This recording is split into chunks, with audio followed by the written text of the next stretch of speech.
This is Ag Matters PM from the Iowa Agribusiness Radio Network, brought to you by the Iowa Soybean Association, your daily recap of the information that affects Iowa's farmers, producers, and consumers, right here in the heart of the heartland. With reports from our award-winning broadcast team of Dustin Hoffman, Riley Smith, and Mark Magnuson. Now, from the IARN studios in Des Moines, here's Dustin Hoffman. Good day, everyone, and welcome to Ag Matters PM from the Iowa Agribusiness Radio Network. I'm Dustin Hoffman. Today is Thursday, May the 25th, 2023. We're so glad you could join us. Coming up later on in this show, I talk with Ryan Hunt of FMC, talking about pest pressure and what we can do to get ahead of it. We'll also take a look at that ag weather outlook, but first, let's run down the markets. It's time now for the Ag Matters PM Closing Market Summary, your source for market analysis and settlement prices from the day's trade in Chicago, courtesy of the folks at agmarket.net. Well, we're at the end of another trading day for this Thursday, and we're turning to Curt Kimmel of agmarket.net. Curt, just before the close, I saw plenty of red on the grain side of the screen. Tell us what happened today. Oh boy, we midweek here looking good. Looked good this morning, and it's moving into midday, kind of back and filled a little bit. I think part of it was this morning's weekly export sales report came in at the low end of expectations. That's been the thorn in the side. Analysts are looking at a pretty good slowdown. The China cancellations, that was kind of factored in today's numbers. Typically this time of year, we start to see some new crop purchases take place. It's just not happening. But on old crop, we're seeing a situation we're still running 35% below it last year. USDA was looking at a 28% decrease in corn exports. And so that's kind of been keeping a lid on things. But weather was a bang here earlier and into last night, but they got a little bit of moisture, not rain, but moisture for the central belt here late next week, which is a ways away. So the weather's kind of in control in through here, and we're kind of in a situation in through here that's going to flip-flop back and forth about every couple hours. But the market had good pop. We're kind of backing and filling. 3-day weekend. We'll come in here Monday night, Tuesday morning, kind of see what the news is in. Analysts are still comparing this to 2013. Same type of market action, kind of bottomed here into May. And then as we went into June, particularly after the Memorial Day holiday, we gapped and giddied up to the upside. Corn jumped about 65 cents. It went from 5.10 to 5.75. December corn bottomed here last week at 4.90. So if we can get that same type of market action, we're kind of hopeful maybe we can add 50-60 cents here on that seasonality into second week in June. Also a full moon next Saturday, June 3rd. So maybe we can put a little voodoo on it. So we'll see what happens in through here. We had a good technical reversal to the upside here midweek. We're just not following through in through here. It's been oversold 3-day weekend from us. The commodity funds are just huge shorts. In fact, I think they're more short than what we raise in soft red winter wheat. So we'll continue to watch that. Illinois crop tour had some fairly good yield projections up to 97 bushels per acre. Southern Illinois, Indiana, we've been getting some pretty good moisture there. In fact, maybe a little too much moisture in a few of those spots. So wheat's headed out, and won't be long before we'll start to see some wheat being cut. It felt heavy, but if you look at the weekly change when we were from a week ago to tomorrow, Friday, actually July corn's up 36 cents a bushel. Deese is up 16 cents a bushel. July beans are up 17 cents. November's are down 3. Wheat's down 1. In Kansas City, wheat's down about 6. So it feels a lot heavier than what it is. Technically, if we can kind of hold in through here, we do have some technical chart things to keep an eye on. We got some bullish trend divergences trying to work. They've not worked lately, but if we can get those to kind of stabilize in here and get some fundamental help next weekend through here, there's some optimism that maybe the market's overdone and try that seasonal pop into next week. So Friday, we'll see if there's still some traders around to get some positions on ahead of next week there, Dustin. All right, and then moving over to the livestock side of things, talking about cattle, and of course you mentioned voodoo. If anybody's going to be looking to use it, it's probably the hog market. What did we see out of those two animal areas today? Oh man, I tell you, it's just continued more of the same. Cold storage report showed 6% higher pork in the freezer, but that was expected. But this hog market just continues to struggle, buying cattle, selling hogs. We're seeing, continued 80, 75-cent hams, loins, bellies. This whole pork thing's a bargain. I thought we see these brats on sale a little bit more aggressive here this coming weekend. Usually, we've got plenty of supply. They push the brats, they push the pork butts, they push the ribs. A few ribs sell, so we'll see what this weekend clearance bring us. Those hogs are down another $5.50 for the week, whereas cattle's up $2.40. So, man, it's cheap. If you're a pork loin person, I'd get a couple of those and slice them up and put them in the freezer for later on. Even though the bellies, later on we'll have bacon and tomatoes season coming on. That's the best part of summer there. But also too, on the meat side of the equation, we're seeing better pasture conditions out west. We're seeing some moisture there. Hopefully we'll get a pretty good hay crop coming at us. One other observation is not a lot, but a few people are telling me that a couple of these feedlots book corn, have corn on hand, but there's no fats there. So I think they sold the fats, took the money, and hoping for a higher corn market, Dustin. All right. Well, if folks want to talk about what their marketing options are, or what kind of things they should be thinking about making those marketing plans, what's the best way for them to get in touch with everybody at agmarket.net? Yeah, there's a lot of marketing decisions to be made here, and you can go to agmarket.net and to our website, click on that Intel. That'll take you to where most of the research is at on that from our marketing team. Or you can give us a call here at 1-800-779-1515. All right, Curt. Well, thank you so much for the insight. You have a great Memorial Day weekend, and we'll talk to you again real soon. Stay safe. Catch you next time. Take care. Again, was Curt Kimmel of agmarket.net. Let's run down the closing numbers. That's courtesy of the folks at Bar Chart. July corn was up 3.5 at $5.90 3/4. December new crop down 4 at $5.16 even. July beans down 1/2 at $13.24 even. November down 12 3/4 at $11.72 1/4. August soy meal down $5.70 at $3.93 even. Soy oil 45 cents higher at $48.53. Chicago wheat down 1 3/4 at $6.17 1/4.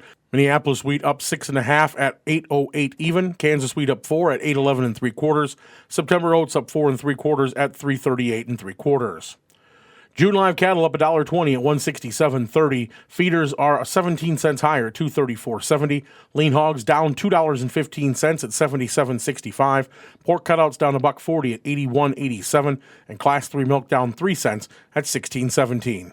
And that's been a check of our ag market recap. We're going to take a short break and hear from our sponsor, the Iowa Soybean Association and the Soy Checkoff. When we come back, we talk pest pressure. This is Ag Matters PM. Iowa Soybean Association is driven to deliver for Iowa's 40,000 soybean farmers. We're proud to provide objective agronomic research, a helping hand with soil and water stewardship, and timely industry news powered by the Soybean Checkoff. Learn more at iasoybeans.com. Welcome back to AMPM from the Iowa Agribusiness Radio Network. I'm Dustin Huffman. Well, now that planting is almost all completed and the crops are starting to emerge, now it's time to talk about, of course, pest protection, crop protection, weed resistance, all that kind of stuff. And of course, pests are that number one target that we have to really go after. And of course, how do we get a jump on that season? Well, we talk with Ryan Hunt of FMC to find out what they're suggesting. So pest pressure, that's something everybody deals with no matter where they are in the country. It's different ones possibly, but some of the standard players too. I mean, what kind of things are you guys looking at to kind of help get ahead of those problems? First and foremost, the big thing is residual chemistries that are going to be in your soil lasting. Weed control. A water hemp plant has a couple million seeds and they're viable for quite a few years. So if you got one plant left out there, miss it with your post application, you're going to have multi-year problems because that just breeds and breeds. And you see one plant out there one year and you think, oh, I did a good job, but that one plant can lead to a lot of issues and trouble down the road. So that's where we've got like our Authority brand herbicides and Anthem Max to come in and give you that overlapping residual, really get you a soil residual product through the season to keep those weeds from the late emergers and whatnot that we miss, that we don't think they steal yield, but they really kind of build the seed bank for the future. Okay. And so obviously, like you said, it's that seed, you see the one plant, but it produces thousands, if not more, seeds, and so what is it besides just chemistry? I mean, good agronomic practices to kind of keep in mind when you're trying to make that battle that works in tandem with the product. Yes, definitely. Your row spacing can make a difference. Obviously you want to get that crop in there early. You start out clean, you get that canopy growing, get a good canopy, you're going to keep some of those weeds out of there, keep the soil from getting that sunlight and whatnot. So there's a lot of things that come into play with it. And there's even, depending on your crop, you might even have some cultivation or something. Probably not in our part of the world much, but there is always that option, where you get into some areas where there's maybe some potatoes or something. Really just kind of staying ahead of it all. But it's really important to get that good layered residual herbicides out there to just keep it clean, stay clean, because there's a good chunk of that spray window where we can't go out with a post product past a certain day of the year, right? And then there's times where the crop canopy's over the top of it too, and we get little weeds under the canopy. You don't think they're doing much. There is still seeds there. Now they're there for the next however long. So it's really do it right now and not have to pay for it later. And of course, everybody's favorite is corn rootworm. It always tends to be it's the billion-dollar pest. Yep. So, I mean, what are we looking at there going into 2023? How are things shaping up? Yeah, so that's another one that keeps seeming to be more and more of an issue. We're really getting high on controlling the adults once they hatch as well. Now they've been seeing some pyrethroid resistance, seeing some resistance to the BT traits and whatnot. So we've got a Steward insecticide. It's got a real nice long residual. It's a little different than your insecticides of the past. We'd do the old beetle bomb, right, with some bifenthrin and some chlorpyrifos and kill everything that's out there. Well, Steward's actually really, really easy on beneficials. It doesn't kill a lot of different pests, but the pests it kills really good, and it kills for a long time. So we're seeing 20, 30 days residual on these adult corn rootworms, where a lot of places, they've had to bomb them with the airplane twice. We can get out there once with Steward, get some good residual. It's a different mode of action from everything. You're not going to have to worry about if there's any bees in the area.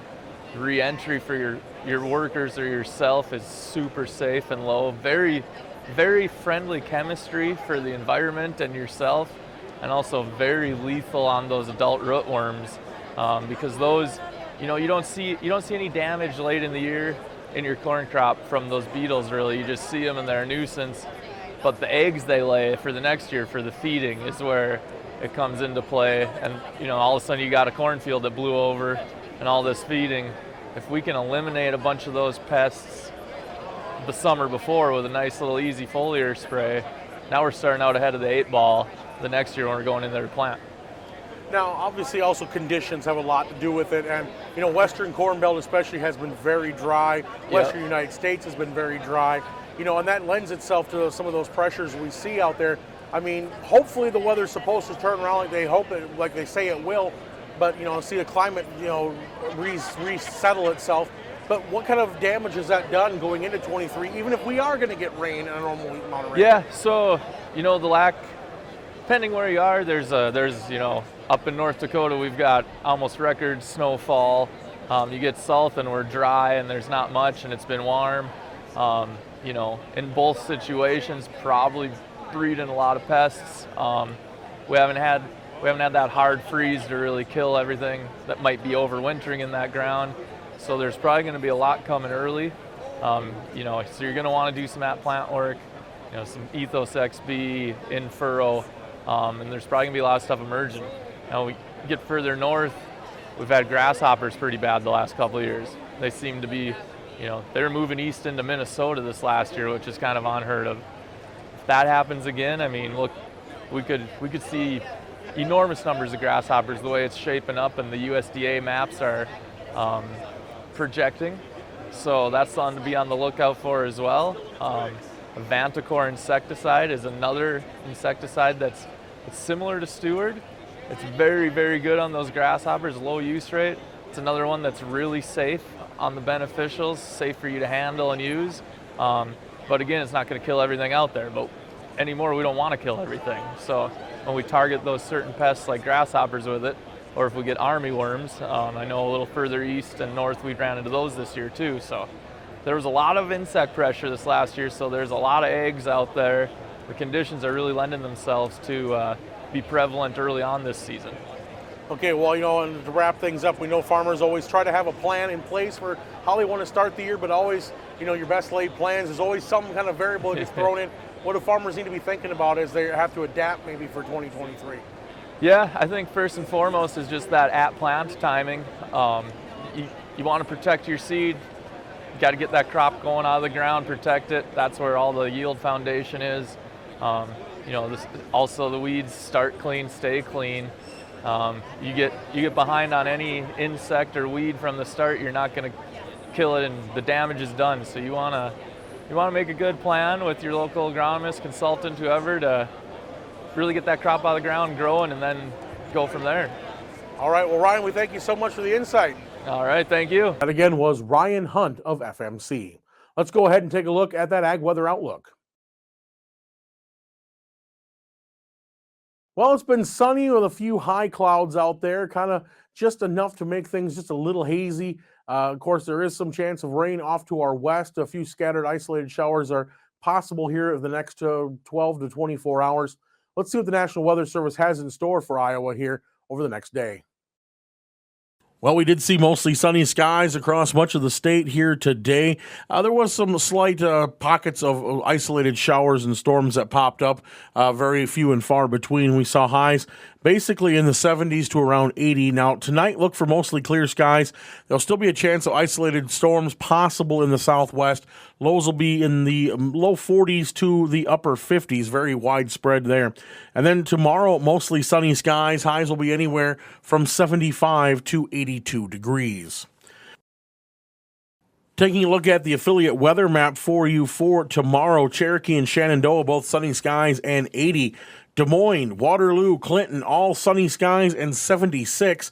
Albia looking to be a cooler spot, sunny and 75 degrees. More detailed forecasts in your area, tune to your local Iowa Agribusiness Radio Network affiliate. And that's been our Ag Weather Outlook. And with that, we're at the end of today's show. You can find all our content online at iowaagnet.com. You can follow us on Facebook, Twitter, LinkedIn, and on our YouTube channel. While you're there, don't forget to subscribe and hit the bell icon so you can be notified each time we put out a new product. You can also check out our free Twice Daily Market podcasts. Those are available on Google, Amazon, Apple, Spotify, and Podbean. From the IARN studios in Des Moines, I'm Dustin Huffman. For Riley Smith and Mark Magnuson, we thank you for watching. This has been Ag Matters PM.